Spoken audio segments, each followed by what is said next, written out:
হর হর মহাদেব, জয় মা। আপনারা সবাই আমার প্রণাম নেবেন।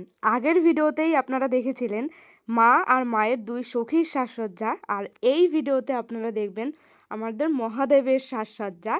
আর সকল ভক্তরা মিলে হৈ হৈ করতে করতে আর আনন্দ করতে করতে মা বাবাকে একসঙ্গে তাদের বাড়িতে নিয়ে যাওয়ার যাত্রা। প্রথমেই আমি বলে রাখি, আমি চেয়েছিলাম মহাদেবকে পুরো রাজার মতো করে সাজাতে। মাকে যেরকম রাজরানীর মতন করে সাজানো হয়েছে, মহাদেবকে কি রাজার মতো করে না সাজালে হয়?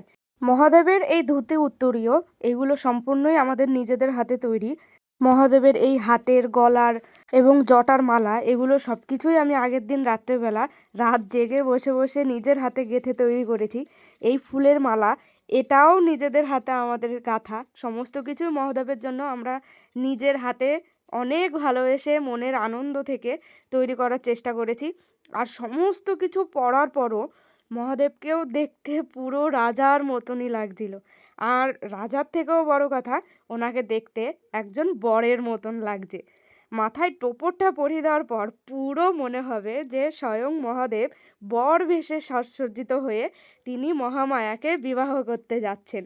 আর অন্যদিকে আপনারা তো আগেই দেখে নিয়েছেন যে মায়ের সাজসজ্জা আগেই সম্পূর্ণ হয়ে গেছে। তো মা এবং মহাদেব কাকে ছেড়ে কাকে দেখব আমরা?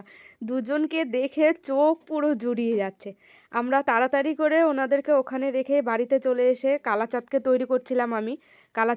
কালাচাঁদকে আমি বাড়ির থেকে তৈরি করেই গেছিলাম, ওকে সম্পূর্ণ সাজিয়েই গেছিলাম। শুধু মাথায় পাগড়ি বেঁধে মুটুকটা পরানোর বাকি ছিল। আর আমি বাড়িতে আসার সঙ্গে সঙ্গে দেখছি অনেক ভক্তবৃন্দরা যারা মাকে আনতে যাওয়ার জন্য একদম তৈরি হয়ে চলে এসেছে।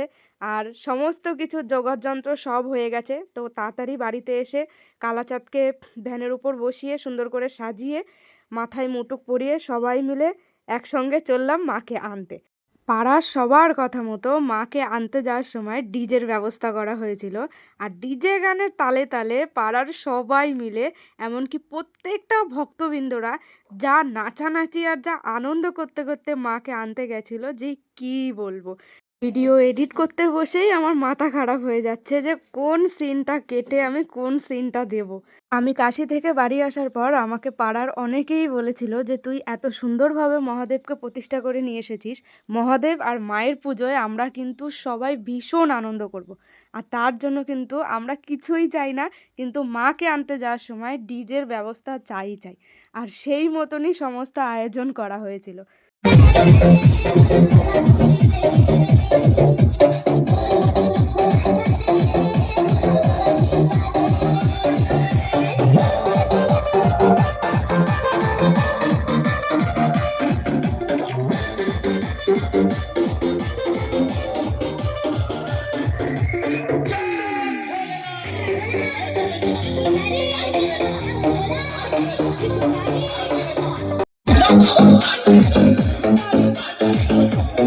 সত্যি সবাইকে মন খুলে এত আনন্দ করতে দেখে আমার নিজেরই মনের ভেতরটা যে কি আনন্দ হচ্ছিল, যে কি বলবো আর। ভীষণ ভীষণ ভালো লাগছিল মনের মধ্যে। আমি জানি কিছু মানুষ আছে যারা আমার এই কাশিতে যাওয়া, কাশির থেকে সফলভাবে ফিরে আসা, এত সুন্দরভাবে এই পুজোর আয়োজন করা, এই সমস্ত কিছু দেখে জাস্ট হিংসায় মনে মনে ফুলে যাচ্ছে। এত টাকা পয়সা আমি কোথার থেকে পাচ্ছি, আমার ফেসবুক থেকে কত টাকা ইনকাম হচ্ছে, এই সমস্ত কিছু নিয়েই আমার পেছনে এই মানুষগুলো গোয়েন্দাগিরি করে বেড়াচ্ছে। আমি কি খাই, কি পরি, এমনকি রাস্তায় ধুতির বদলে যদি প্যান্ট গেঞ্জি পরেও দাঁড়িয়ে থাকি, তো সেটা নিয়েও মানুষের কৌতূহল, সেটা নিয়েও মানুষ তদন্তগিরি করে বেড়াচ্ছে। আমার সুস্থ আর শান্তির জীবনে অশান্তি তৈরি করাটাই এই অসুস্থ মানুষগুলোর প্রধান কাজ হয়ে দাঁড়িয়েছে। কিন্তু ঈশ্বরের হাত যার মাথার উপর থাকে, তার জীবনে অশান্তি ডেকে আনাটা কি এত সোজা? আসলে একটা গাছে মানুষ তখনই ঢিল ছোড়ে যখন সেই গাছটা একটা সুন্দর সুস্বাদু মানের ফল ফলে। একটা পুকুরে মানুষ তখনই জাল ফেলে যখন সেই পুকুরে মাছ ভর্তি থাকে। নয়তো এখনকার এই স্বার্থপর লোভী মানুষরা ওই খালি পুকুর বা খালি একটা গাছের দিকে বেকার বেকার ঢিল ছোড়ে না।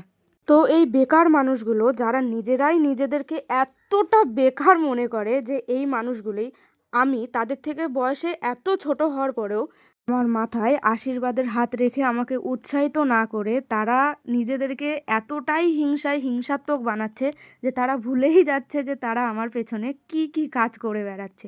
তারা এটা ভুলে যাচ্ছে যে ঈশ্বরের চোখ থেকে ফাঁকি দেওয়া কোনো কিছুই অসম্ভব।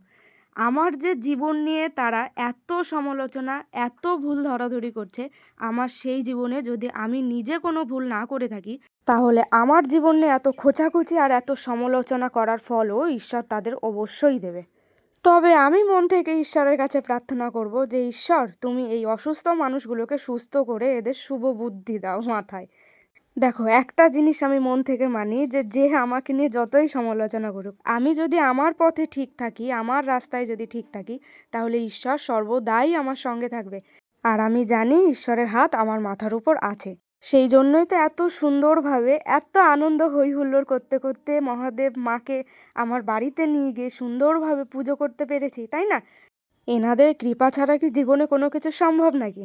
জীবন থাকলে জীবনে সমস্যাও থাকবে, আর জীবনে যদি ভালোবাসার মানুষ থাকে, তাহলে সেই জীবনে নিন্দা করারও কিছু মানুষ থাকবে। এটা আমি মেনে নিই। তো যাই হোক, আমি একটা জিনিস মন থেকে মানি যে, আমার নিন্দুকেরাই কিন্তু আমাকে জীবনে আরও সঠিক পথে এগিয়ে দেয়। কারণ এরা যত আমার নিন্দা করে, আমি তত বেশি আরও মহাদেব আর মহামায়াকে জোরে জোরে ডাকি।